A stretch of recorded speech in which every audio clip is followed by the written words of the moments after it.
ಕೈಯಾಗನ ನೆಗೋಲು ತಲೆಯಾಗೆ ಇಟ್ಕೊತೀನಿ ಎಲ್ಲ. ಪ್ರದಿತ್ಯನ ಸಾಮಾನು ಇಟ್ಬಿಟ್ಟಿದ್ದೀನಿ ಇದ್ರ ಮೇಲೆ. Hello, welcome to my channel Savitri Sunita vlogs. ಇವತ್ತು ನಾಷ್ಟಕ್ಕೆ ಬಿಸಿಬೇಳೆ ಬಾತ್ ಮಾಡಿದ್ನಿ. ನಮ್ಮ ಅತ್ತೆಗೆ ನಾನು ಮಾಡಿರೋ ಬಿಸಿಬೇಳೆ ಬಾತ್ ಅಂದರೆ ತುಂಬ ಇಷ್ಟ. ಸೊ ಹೀಗಾಗಿ ಅವಾಗವಾಗ ಅದನ್ನ ಮಾಡ್ತಾಯಿರ್ತೀನಿ ಅವ್ರ ಸಲುವಾಗಿ. ಸೊ ಟಿಫಿನ್ ಎಲ್ಲ ಮಾಡಿಕೊಂಡು ಅದಾದಮೇಲೆ ಇಲ್ಲಿ ಪ್ರದಿತ್ಯನ ಜೊತೆ ಆಟ ಆಡ್ಕೊತ ಕುಂತಿದ್ದೀನಿ. ಮಕ್ಕಳಿಗೆ ಈ ಒಂದು ಆಟ ಆಡಿಸೋದ್ರಿಂದ ಅವ್ರದ್ದು ಬ್ರೈನ್ ಡೆವಲಪ್ಮೆಂಟ್ ಆಗುತ್ತೆ ಅಂತ ಹೇಳ್ತಾರೆ. ಬಟ್ ಅವನಿಗೆ ಈ ಒಂದು ಆಟ ಆಡಿಸ್ಕೊಟ್ಲೆ ನನ್ನ ಬ್ರೈನ್ ಹಾಳಾಗಿ ಹೋಗಿರುತ್ತೆ ಅಷ್ಟೇ.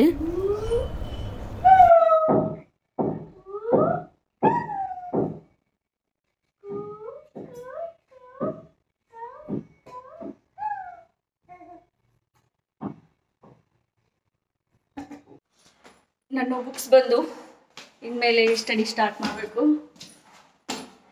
ಯಾವಾಗ ಮಾಡ್ತೀನೋ ಪ್ರದಿತ್ಯನ ಜೊತೆ ಕೂಡಿ ಸ್ಟಡಿ ಗೊತ್ತಿಲ್ಲ. ಇಷ್ಟೊಂದೆಲ್ಲ ಬುಕ್ಸು ಕೈಯಾಗನ ನೆಗೋಲು ತಲೆಯಾಗೆ ಇಟ್ಕೊತೀನಿ ಎಲ್ಲನೂ. ನಾನು ಸ್ಟಡಿ ಟೇಬಲ್ ಹೆಂಗೆ ಮಾಡಿದ್ದೀನಿ ನೋಡ್ರಿ. ಎಲ್ಲ ಪ್ರದಿತ್ಯನ ಸಾಮಾನು ಇಟ್ಬಿಟ್ಟಿದ್ದೀನಿ ಇದ್ರ ಮೇಲೆ. ಲ್ಯಾಪ್ಟಾಪಲ್ಲಿ ಕ್ಲಾಸ್ ಕೇಳ್ತಿದ್ದೆ ಅಷ್ಟೇ. ಅದಾದಮೇಲೆ ಏನು ಸ್ಟಡಿ ಇರಲಿಲ್ಲ, ಜಸ್ಟ್ ಕ್ಲಾಸ್ ಕೇಳೋದು ಬಿಡೋದು ಇದೇ ಆಗ್ತಿತ್ತು. ಸೊ ಇವಾಗ ಬುಕ್ ಬಂದವಲ್ಲ, ಇವತ್ತೇ ಬುಕ್ ಬಂದು. ಸೊ ಇನ್ಮೇಲೆ ಸ್ಟಡಿ ಮಾಡೋದಕ್ಕೆ ಸ್ಟಾರ್ಟ್ ಮಾಡಬೇಕು. ಮೊದಲಿದ್ನೆಲ್ಲ ಕ್ಲೀನ್ ಮಾಡಿಕೊಂಡು ಸ್ಟಡಿ ಮಾಡೋದಕ್ಕೆಲ್ಲ ಆರ್ಗನೈಸ್ ಮಾಡ್ಕೊಂಡ್ರೆ ಸ್ಟಡಿ ಮಾಡೋದಕ್ಕೆ ಮನಸ್ಸು ಬರೋದು. ಇವಾಗ ಎಲ್ಲರೂ ಅಂದ್ಕೊಳತ್ತಿರಬೇಕು, ಮದುವೆ ಆಯಿತು, ಮಗು ಆಯಿತು, ಮತ್ತೇನು ಸ್ಟಡಿ ಮಾಡ್ತಾಳಿಕಿ ಅಂತ ಹೇಳಿ. ನಾನು ನನ್ನ ಎಜುಕೇಷನ್ನ ಕಂಟಿನ್ಯೂ ಮಾಡಬೇಕು ಅಂತ ಹೇಳಿ ಅಂದ್ಕೊಳತ್ತೀನಿ. ಕಂಟಿನ್ಯೂ ಅನ್ನೋದಕ್ಕಿಂತ ಏನು CA ಅಡ್ಮಿಷನ್ ಮಾಡಿದ್ದೀನಿ ಅಷ್ಟೇ. ಇನ್ಮೇಲೆ ಕೆಲಸ ಎಲ್ಲ ಮುಗಿದ್ಮೇಲೆ ಅದನ್ನೇ ಸ್ಟಡಿ ಮಾಡಬೇಕು. ಸೊ ಪ್ರದಿತ್ಯನೂ ಕರ್ಕೊಂಡು ಕೆಲಸನೂ ಮಾಡಿಕೊಂಡು ಇವಾಗ ಸ್ಟಡಿ ಮಾಡ್ತೀನೋ ಗೊತ್ತಿಲ್ಲ, ಬಟ್ ಮಾಡಬೇಕು ಅಂತ ಒಂದು ಡಿಸಿಷನ್ ತೊಗೊಂಡಿದ್ದೀನಿ ಅಷ್ಟೇ. ಹೆಂಗಾದರೂ ಮಾಡಿ ಪಾಸ್ ಮಾಡಬೇಕು ಅಂತ ಹೇಳಿ. ಆ್ಯಕ್ಚುಲಿ ಇದು ನನಗೇನು ಇಂಟ್ರೆಸ್ಟ್ ಇರಲಿಲ್ಲ ಮದುವೆ ಆದಮೇಲೆ CA ಮಾಡಬೇಕು ಅಂತ ಹೇಳಿ. ಬಟ್ ಇದು ಮಹೇಶನ್ಗೆ ಆಸೆ ಇತ್ತು. ಯಾಕಂತಂದರೆ ಮದುವೆ ಟೈಮಲ್ಲಿ ನಮ್ಮ ಅಪ್ಪಾಜಿ ಏನೋ ಹೇಳಿದ್ರಂತೆ ಮಹೇಶನ್ಗೆ, ನನಗೆ CA ಮಾಡಬೇಕು ಅಂತ ಹೇಳಿ ಆಸೆ ಇತ್ತು ಅಂತ ಹೇಳಿ. ಸೊ ಹೀಗಾಗಿ ಮಹೇಶ್ ಅವ್ರ ತಲೆಗೆ ಏನು ಹೋಗಿದೆ ಗೊತ್ತಿಲ್ಲ, ನಿನಗೆ CA ಮಾಡೋ ಆಸೆ ಇತ್ತಲ್ಲ, ಸೊ ಆಸೆಯನ್ನು ಈಡೇರಿಸ್ತೀನಿ ಅಂತ ಹೇಳಿ. ಆ್ಯಕ್ಚುಲಿ ಅವ್ರು ಫೋರ್ಸೇಬಲೇ ಅಂತ ಅಂದ್ಕೊಳ್ಬೇಕು. ಫೋರ್ಸೇಬಲಿನೇ ಅವರು ನನಗೆ CAನ ಮಾಡಿಸಿದ್ದಾರೆ. ನಿನ್ಗೆ ಯಾವಾಗ ಆಗುತ್ತೆ ಆವಾಗ ಪಾಸ್ ಮಾಡು ಅಂತ ಹೇಳಿದ್ದಾರೆ. 3 ವರ್ಷ ತಗೋ, 4 ವರ್ಷ ತಗೋ, 5 ವರ್ಷ ತಗೋ, ನಿನ್ಗೆ ಯಾವಾಗ ಆಗುತ್ತೆ ಆವಾಗ CA ಪಾಸ್ ಮಾಡು, ಬಟ್ ನೀನು CA ಪ್ರೊಫೆಷನನ್ನು ಮಾಡಬೇಕು ಅಂತ ಹೇಳಿದರು. ಸೊ ಅದ್ರ ಸಲುವಾಗಿ ಅವ್ರಿಗೆ ಇಷ್ಟ ಅಂತ ಹೇಳಿ ನಾನು CA ಅಡ್ಮಿಷನ್ ಮಾಡೋದಕ್ಕೆ ಒಪ್ಕೊಂಡಿದ್ದೀನಿ ಅಷ್ಟೇ. ಅವರೇ ಇಷ್ಟಪಟ್ಟು ಕಲಿಸ್ತೀನಿ ಅಂತ ಅಂದಾಗ ನಾ ಕಷ್ಟಪಟ್ಟು ಅಭ್ಯಾಸ ಮಾಡೋದ್ರಲ್ಲಿ ಏನು ತಪ್ಪಿಲ್ಲ ಅಲ್ವಾ. ಸೊ ಹೀಗಾಗಿ ನಾನು ಈ ಒಂದು ಸ್ಟ್ರಾಂಗ್ ಡಿಸಿಷನನ್ನು ತೊಗೊಂಡಿದ್ದೀನಿ ಅಷ್ಟೇ. ಇಲ್ಲಿ ನನ್ನ ಒಂದು ವ್ಲಾಗ್ಸ್ ನೋಡುವಂಥ ಎಲ್ಲ ಹೆಣ್ಮಕ್ಳಿಗೂ ಒಂದು ಕ್ವಶನನ್ನು ಕೇಳ್ತೀನಿ.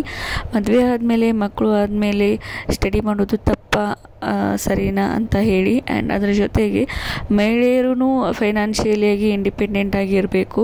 ಸೊ ಇದನ್ನ ನಾನು ಸ್ಟ್ರಾಂಗಾಗಿ ಬಿಲೀವ್ ಮಾಡ್ತೀನಿ. ಅಂದರೆ ಹೆಣ್ಮಕ್ಳು ಯಾವಾಗಲೂ ಫೈನಾನ್ಷಿಯಲಿಯಾಗಿ ಇಂಡಿಪೆಂಡೆಂಟ್ ಆಗಿರಬೇಕು, ಬೇರೆಯವ್ರ ಹತ್ರ ದುಡ್ಡಿಗೆ ಕೈ ಚಾಚಬಾರ್ದು ಅಂತ ಹೇಳಿ. ನಮ್ಮ ಮನೇಲಿ ಏನು ಕಡಿಮೆ ಮಾಡಿಲ್ಲ, ನನ್ನ ಗಂಡ ಯಾವಾಗ ಬೇಕೋ ಅವಾಗ ಕೊಡ್ತಾರೆ. ಬಟ್ ನಮಗೂ ಒಂದು ಸೆಲ್ಫ್ ರೆಸ್ಪೆಕ್ಟ್ ಅನ್ನೋದು ಇರುತ್ತಲ್ಲ. ಸೊ ನಾವಾಗೇನೆ ದುಡಿಬೇಕು, ನಮ್ಮದೇ ಅನ್ನೋದಂಥ ಒಂದು ಹಣ ಇರಬೇಕು ಅನ್ನೋದು ಒಂದು ನಮ್ಮ ಮನಸ್ಸಲ್ಲಿ ಇದ್ದೇ ಇರುತ್ತೆ. ಸೊ ಹೀಗಾಗಿ ಮಹೇಶನ್ಗೆ ನಾನು ಅಂದಿದ್ದೆ ಒಂದು ಸಲ, ಹೆಣ್ಮಕ್ಳು ಫೈನಾನ್ಷಿಯಲ್ ಇಂಡಿಪೆಂಡೆಂಟ್ ಆಗಿದ್ರೇ ಚಂದ ಅಂತ ಹೇಳಿ. ಸೊ ಅದನ್ನೂ ಅವರು ಸೀರಿಯಸ್ ಆಗಿಯೇ ತೊಗೊಂಡಿದ್ದಾರೆ. ಸೊ ಹೀಗಾಗಿ ನೀನು ಒಂದು ಏನಾದರೂ ಮಾಡು, ನಿನ್ನ ಕೈಲಿ ಎಲ್ಲ ಆಗುತ್ತೆ. ಆ್ಯಂಡ್ ಆ್ಯಕ್ಚುಲಿ ಅವರು ನನ್ನ ಮೇಲೆ ಒಂದು ನಂಬಿಕೆ ಇಟ್ಟಿದ್ದಾರೆ. ಏನಂತಂದರೆ ನಿನಗೆ ಡೆಡಿಕೇಶನ್ ತುಂಬ ಇದೆ ಅಂತ ಹೇಳ್ತಿರ್ತಾರೆ ಯಾವಾಗಲೂ. ಯಾವುದೇ ಒಂದು ಕೆಲಸ ಮಾಡಿದ್ರೂ ತುಂಬಾ ಡೆಡಿಕೇಶನ್ ಆಗಿ ಮಾಡ್ತೀಯಾ ಅಂತ ಹೇಳಿ. ಸೊ ಹೀಗಾಗಿ ಅವರು ನನ್ನ ಮೇಲೆ ಒಂದು ನಂಬಿಕೆನ ಇಟ್ಟು CA ಅಡ್ಮಿಷನ್ ಮಾಡಿಸಿದ್ದಾರೆ. ಸೊ ಅವರ ಒಂದು ಆಸೆಗೆ ನಾನು ಬೆಲೆ ಕೊಟ್ಟು ನನ್ನ ಕರ್ತವ್ಯನ ನಾನು ಮಾಡ್ತೀನಿ. ಆದಷ್ಟು ಎಷ್ಟು ಸಾಧ್ಯ ಆಗುತ್ತೋ ಅಷ್ಟು ಪ್ರಯತ್ನಪಟ್ಟು ಸ್ಟಡಿ ಮಾಡಿ CA ಪ್ರೊಫೆಷನನ್ನು ತೊಗೊಳ್ಬೇಕು ಅಂತ ಅಂದ್ಕೊಂಡಿದ್ದೀನಿ. ಸೊ ಅದರ ಜೊತೆಗೆ ನನ್ನ ಒಂದು ರೆಸ್ಪಾನ್ಸಿಬಿಲಿಟಿ ಇದೆ. ರೆಸ್ಪಾನ್ಸಿಬಿಲಿಟಿ ಅಂದ್ರೇನು, ಫ್ಯಾಮಿಲಿ ರೆಸ್ಪಾನ್ಸಿಬಿಲಿಟಿ. ಅತ್ತೆ ಮಾವ ಆ್ಯಂಡ್ ಮಗು ಇವ್ರನ್ನ ನಾನು ನೋಡ್ಕೊಳ್ಬೇಕು. ಸೊ ಇದನ್ನೂ ನಾನು ಚೆನ್ನಾಗಿ ನಿಭಾಯಿಸಬೇಕು. ಅದ್ರ ಜೊತೆಗೆ ಈ ಒಂದು ಸ್ಟೆಪ್ಪನ್ನು ನಾನು ಫಾಲೋ ಮಾಡಬೇಕು. ಸೊ ಎಷ್ಟಾಗುತ್ತೆ ಅಷ್ಟು ಮಾಡ್ತೀನಿ, ನೋಡೋಣ ಏನೇನಾಗುತ್ತೆ ಅಂತ ಹೇಳಿ. ಆಲ್ರೆಡಿ ಇವಾಗ ಸ್ಟಾರ್ಟ್ ಮಾಡಿದ್ದೀನಿ ಸ್ಟಡಿ ಮಾಡೋದಕ್ಕೆ.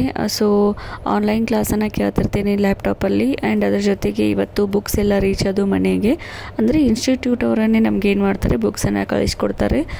ಸೊ ಅದಕ್ಕಾಗಿ ನಾನು ಎಲ್ಲನೂ ರೆಡಿ ಮಾಡಿ ಇಟ್ಕೊಳ್ಬೇಕು. ಅಂದರೆ ಮಹೇಶಂದು ಏನು ವರ್ಕಿಂಗ್ ಟೇಬಲ್ ಇದೆಯಲ್ಲ, ಸೊ ಅವರು ಮನೆಯಲ್ಲಿ ಇವಾಗ ಕೆಲಸ ಮಾಡಲ್ಲ, ಆಫೀಸ್ಗೆ ಹೋಗ್ತಾರೆ. ಸೊ ಅವ್ರ ವರ್ಕಿಂಗ್ ಟೇಬಲನ್ನು ನಾನು ಇನ್ಮೇಲೆ ನನ್ನ ಸ್ಟಡಿ ಟೇಬಲ್ ಆಗಿ ಚೇಂಜ್ ಮಾಡ್ಕೊಳ್ಬೇಕು. ಅದು ಇವಾಗ ಆಲ್ರೆಡಿ ಪ್ರದೀಪ್ ತಂದು ಡ್ರೆಸ್ಸಿಂಗ್ ಟೇಬಲ್ ಆಗಿಬಿಟ್ಟಿದೆ. ಅವ್ನ ಥಿಂಗ್ಸ್ ಎಲ್ಲ ಈ ಟೇಬಲ್ ಮೇಲೆ ಇಟ್ಟಿದ್ದೆ. ಸೊ ಅದನ್ನೆಲ್ಲ ತೆಗೆದು ಇವಾಗ ಬುಕ್ಸ್ ಎಲ್ಲ ಜೋಡಿಸಿಟ್ಕೊಂಡಿದ್ದೀನಿ. ಸೊ ಈ ಒಂದು ಕಪ್ಪಲ್ಲಿ ನನ್ನ ಪೆನ್ ಮೆಟೀರಿಯಲ್ಸ್ ಎಲ್ಲನೂ ಹಾಕಿಟ್ಕೊಂಡೆ. ಸೊ ಫೈನಲಿ ಈ ಥರ ಆರ್ಗನೈಸ್ ಮಾಡಿಕೊಂಡೆ. ಸೊ ಇದಾಗಿತ್ತು ನನ್ನ ಒಂದು vlog. Thank you so much for watching my YouTube channel. Thank you.